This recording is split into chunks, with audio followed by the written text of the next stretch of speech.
세축 내기둥 가정교회 목장 예배를 드리겠습니다.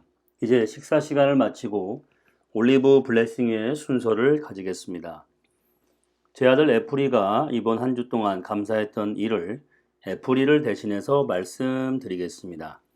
이번 주 애플이가 감사한 일은 학교에서 반 수업 시간에 댄스 배틀을 했는데 춤을 잘 춰서 친구들에게 칭찬을 받고 또 과자 선물도 받은 것입니다. 친구들에게 잘한다는 칭찬 받으니 기분이 좋은 것 같습니다. 애플이의 기도 제목은 22일부터 이제 학교가 전면 등교라 매일 학교에 가야 하는데 모든 학생들 또 선생님들이 방역 수칙을 잘 지켜서 안전한 학교가 되기를 기도합니다. 여러분들의 자녀들은 어떤 기도 제목이 있습니까? 이 시간 우리 목장에서 자라나는 자녀들을 위해서 다 함께 기도하겠습니다.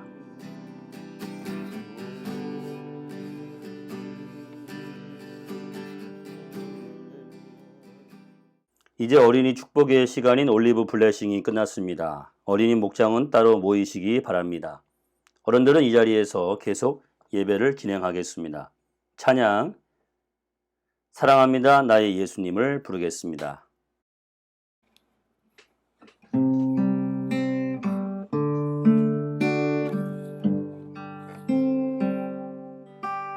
사랑합니다 나의 예수님, 사랑합니다 아주 많이요. 사랑합니다 나의 예수님, 사랑합니다 그것뿐이에요. 사랑한다 아들아, 내가 너를 잘 아노라. 사랑한다 내 딸아, 내게 축복 더하리라. 사랑합니다 나의 예수님, 사랑합니다 아주 많이요. 사랑합니다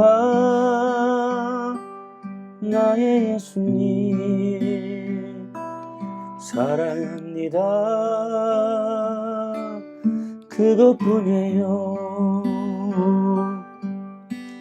사랑한다 아들아, 내가 너를 잘 아노라. 사랑한다 내 딸아, 내게 축복 더하리라. 내게 축복 더하리라.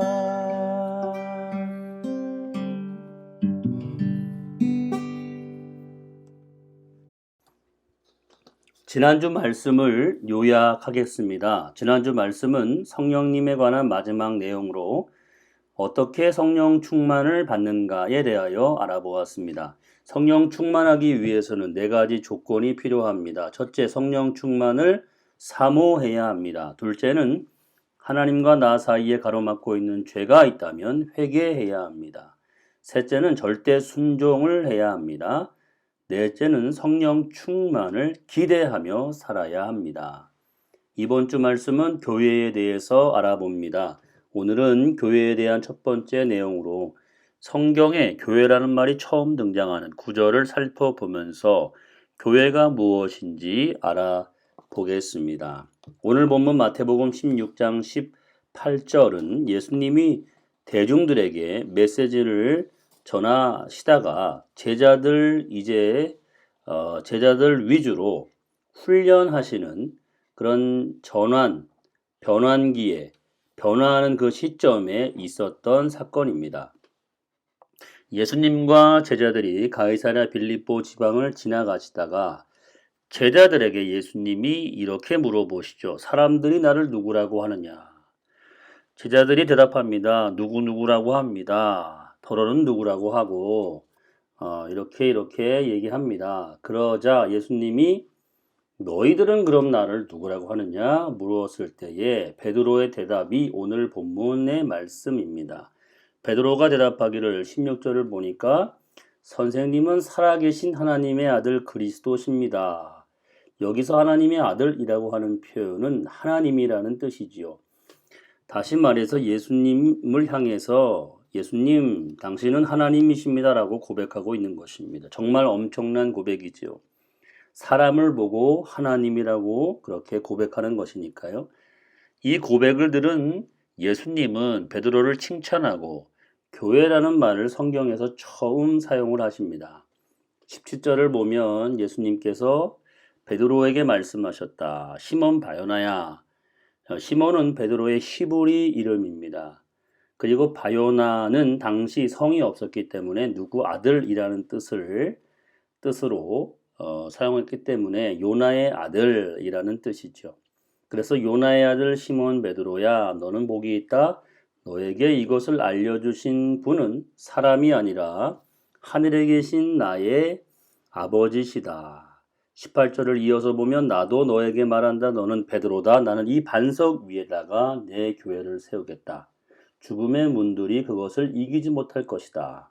예수님은 예수님의 교회를 세우겠다고 말씀하셨습니다. 그런데 예수님의 교회를 세우는 그 기초가 바로 반석이고 이 반석 위에 세우겠다는 말씀을 하십니다. 그렇다면 여기서 이 반석은 무엇일까요?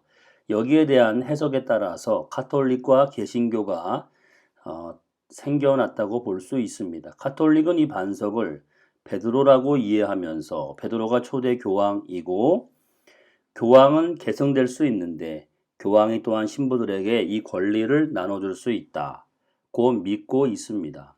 그런데 개신교는 예수님이 언급한 이 반석을 베드로의 이 고백이라고 믿습니다. 예수님이 하나님이시라는 고백 위에 예수님이 교회를 세우시겠다는 뜻으로 이해합니다. 따라서 개신교의 관점에서 교회란 예수님이 하나님의 아들이시라는 고백을 한 사람들의 모임이라고 말할 수가 있겠습니다. 가톨릭 해석과 개신교 해석 중에 어느 것이 맞느냐라는 논쟁은 오랫동안 결론 없이 내려져 오고 있는 주제이니까 여기에서 언급하는 것은 적절하지 않을 것 같습니다.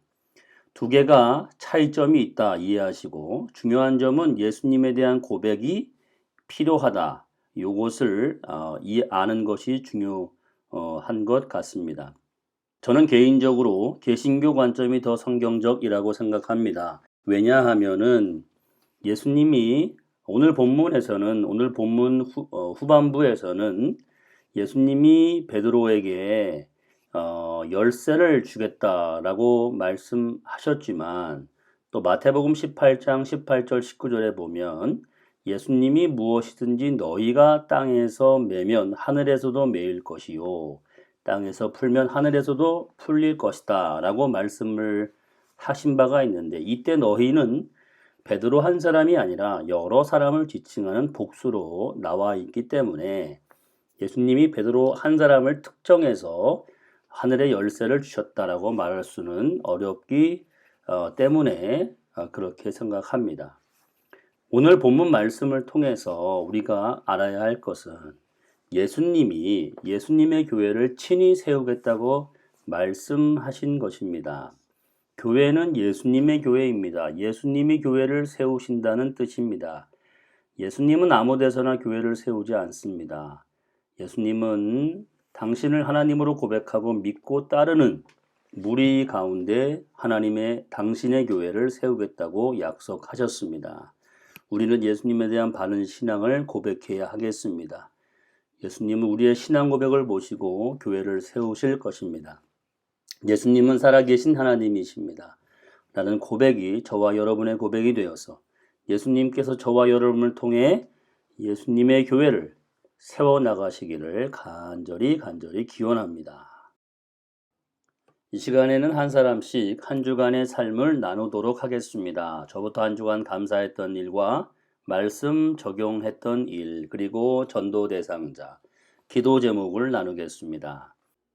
제가 이번 한 주 동안 감사했던 것은 업무 실력이 점점 향상되는 것입니다. 이번 한 주 국고보조금 사업계에서 3차 변경을 완료하였습니다. 모든 일은 손에 익숙해지기까지 배우고 익히는 시간이 필요합니다. 그 시간을 견디면 나도 모르게 실력이 자라있는 제 자신을 발견하게 됩니다. 하나님께서는 기도에 응답해 주셨습니다. 감사와 찬양을 올려드립니다. 한 주간 말씀을 적용했던 것은 성령 충만하기 위한 4가지 조건에 관해서 묵상했습니다. 특히 성령 충만을 기대하는 삶을 살기 위해 절대 순종을 의식적으로 기억했던 것 같습니다. 아픈 사람을 위해서 기도하는 것이 순종하는 것임을 의식하며 순종에 힘을 썼습니다. 성령을 따라 사는 삶은 때로는 육체의 저항감을 물리쳐야 하는 것을 느낍니다. 말씀을 기준으로 육신의 게으름을 이기며 살아야겠다는 결심을 했습니다. 제가 복음을 전하고 싶은 대상자는 입원해 계신 환자분들입니다. 특히 환자분에게 복음을 전해달라고 부탁하는 보호자분들을 만날 때가 있습니다. 의식이 저하된 환자분에게 복음 전하는 것이 더 어렵게 느껴집니다. 지혜를 가지고 성령의 도우심을 통해서 복음을 잘 전할 수 있기를 기도하고 있습니다. 그리고 제가 복음을 전하고 싶은 분은 예수님을 영접하지 않은 가족들입니다. 가족들 한 사람 한 사람 기억하면서 기도하려고 합니다. 저의 기도 제목은 목장 식구들, 특히 어린이들이 예수님처럼 키가 커가면서 믿음과 지혜도 자라기를 원합니다. 기도합니다. 건강을 잘 지킬 수 있는 목회자가 되기를 기원합니다. 가정교회 개척 준비, 생명의 삶 공부 영상을 만들고 있는데 귀하게 쓰여지길 원하고요. 가정교회 예배처 주님의 은혜 가운데 하나님이 교회를 세우시는 그 예수님이 교회를 세우시는 은혜가 있기를 기도합니다. 업무 역량, 업무 능력이 점점 향상되기를 원하고 그 시간만큼 필요한 시간만큼 인내할 수 있기를 기도합니다. 이제 목장 식구들의 전도 대상자와 기도 제목을 놓고 다 함께 기도하겠습니다. 주님께서 여러분의 가정과 자녀들 그리고 직장에서 참된 주인이 되어 주시기를 축복합니다. 지금은 우리 구주 예수 그리스도의 구속의 은혜와 하나님 아버지의 극진하신 사랑과 성령님의 역사하심이 오늘도 주님 앞에 예배하며 주님의 임재를 사모하는 모든 예배자들 가운데 이제부터 영원히 함께 하시기를 간절히 축원하옵나이다. 아멘.